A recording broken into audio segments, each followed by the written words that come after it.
kemarin ini untuk tanya tentang proses perencanaan dalam kegiatan pemilihan. Kira-kira awalnya untuk awal buat rencana pernikahan itu kayak gimana? Mungkin bisa dijelaskan untuk prosesnya. Ada masalah dulu atau gimana mungkin? Ya, jadi untuk mengenai sebelum rencana pemilihan itu pertama-tama tugas pemilihan adalah menyusun identitas kepada wilayah. Artinya identitas wilayah itu kita harus menganalisis keadaan wilayah tersebut sebelum akan membuat kegiatan atau dalam programnya. Nah, ketika sudah membuat IPW, identifikasi potensi wilayah, baru kita akan membuat namanya programa atau program penyuluhan pertanian setiap masing-masing BKPP atau kelurahan.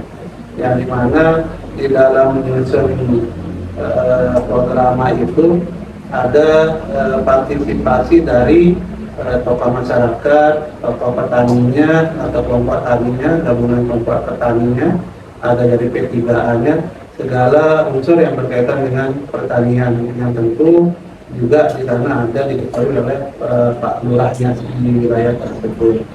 Nah, programa itu tersusun dari adanya nanti permasalahan-permasalahan yang timbul di lapangan atau di dalam kelompok tani itu ataupun di P2R dan KWT dan segala kelompok yang masuk di pertanian. Nah, begitu ada permasalahan itu sudah kita identifikasi, itu nanti kita sama-sama memecahkan mana yang terlebih dahulu akan menjadi prioritas. Nah, setelah menjadi skala prioritas, baru kita tuangkan dalam programa nanti, dan terakhir adalah adanya rencana kerja. Nah, di rencana kerja itulah kita mengimplementasi dari kegiatan-kegiatan yang sudah disusun tersebut. Berarti untuk dokumen yang disiapkan itu hanya rancangan kerja sama program saja atau gimana? Kalau yang itu tentunya kan dari PW tadi. Nah, terus nanti ya dalam misalnya, terus nanti ada data perhimpunan juga, misalnya kayak RDK. RDK ini adalah rencana definisi kelompok tani. Terus ada juga RDK-nya, baru nanti ke pengisian dalam program penyuluhan. Boleh Pak, kami nanya salah satu kegiatan pemilihan yang sudah dilakukan atau sudah direncanakan? Banyak sih yang kita sudah lakukan. Contohnya saja dari penyusunan RDKK. Jadi penyusunan RDKK itu berkaitan di mana dengan kebutuhan pokok dari petani. Itu yang kita susun bersama petani berdasarkan nanti ada petunjuk teknis dan petunjuk pelaksanaan yang diberikan oleh kementerian.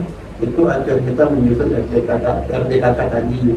Nah, terus kalau kegiatan-kegiatan lain kemarin untuk BPP Kecamatan Selaparan ini kita juga sudah coba tabela hanya bagi langsung yang dimana ada perlakuan auditing terhadap pendidikan tersebut.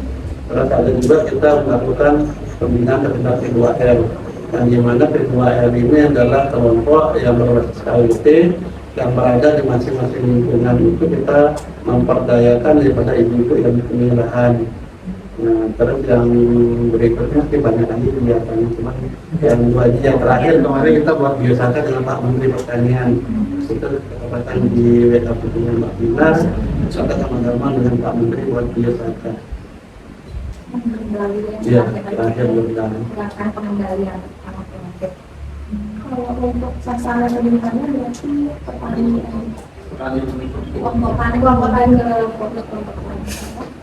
Jadi yang tujuannya itu kita pertama adalah kelompok tani tanaman pangan ini, terus yang kemarin yang agak gagal, terus tabela, terus yang untuk KWT itu pemanfaatan pekarangan. Jadi kita ada dua yang sudah terlaksana. Ini yang di kelompok tani hamparan dan pekarangan. Jadi sebenarnya ide di pembinaan kita di lapangan itu kelompok tani. Jadi nggak bisa lepas pertemuan itu nggak bisa kelompok tani, karena nanti kan dasar dari pembinaan kita itu kelompok tani yang sudah terdaftar di SIM tani itu. Kalau untuk media yang digunakan dalam kegiatan pendidikan apa saja? Ada media, kebanyakan kita menggunakan media kita. Contohnya saja kemarin kayak ada yang declare, harus ada baju yang kita gunakan. Tetapi ada juga kemarin kalau yang kayak yang waktu acara dengan Pak Menteri itu menjadi produk dan dimana masuk menggunakan video ya yang dokumennya ada ikonnya juga video temukan itu. Langsung pakai kan? Iya, pakai langsung. Misalnya buat kemarin ya bulan, langsung pakai bahan-bahan. Kalau implementasinya ada setelah implementasi apa ada kegiatan evaluasinya ada gitu? Ya, ada betul lah.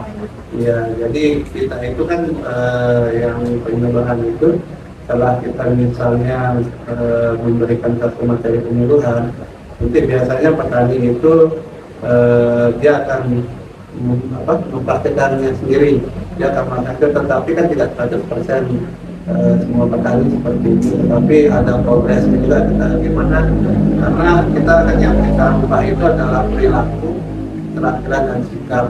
Jadi kalau setelah kita berikan terus ada yang mencoba dan sebagainya, itu termasuk salah satu sudah dilaksanakan dalam penyuluhan itu. Mungkin nggak selalu 100% dapat dilaksanakan. Sama diterapkan. Tidak ada yang begitu instan. Ya. Karena kita itu, yang mohon maaf, yang menjadi mitra kita ini adalah orang-orang tua. Kebanyakan petani kita ini adalah petani tua, yang dimana kita juga membutuh menjaga secara sosialnya, secara etika, karena prinsipnya penyuluhan itu adalah tidak boleh memaksa. Jadi dia harus ada kesadaran sendiri dan kebiasaan petani itu. Begitu dia ada teknologi baru melihat dan sudah terbukti, itu dia nanti dengan kemauannya sendiri akan mencoba dan terus saling berbagi. Tapi kalau dia hanya mendengar cerita, itu dia yakinnya ulang.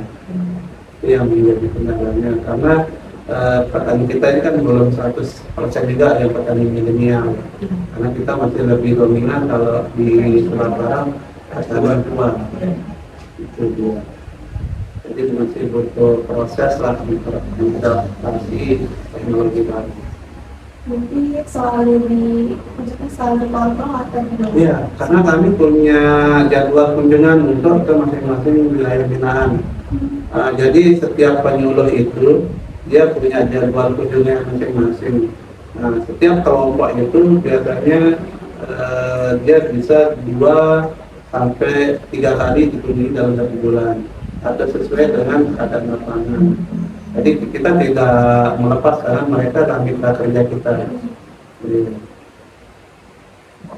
Kalau misalnya gini Pak Siswa, ada programnya yang tidak jalan di situ, apa mungkin ada tindak lanjut untuk membenahi Ya, tidak sesuai target gitu kan. Jadi kalau yang begitu kan kita juga ada evaluasi, Ya. kita ada supervisi, kalau sudah dilakukan kita bertahap. Kami di sini adalah penyuluh di kelurahan. Nanti di jenjang berikutnya itu ada koordinator. Koordinator ini adalah jenjang yang di kecamatan yang akan melakukan supervisi.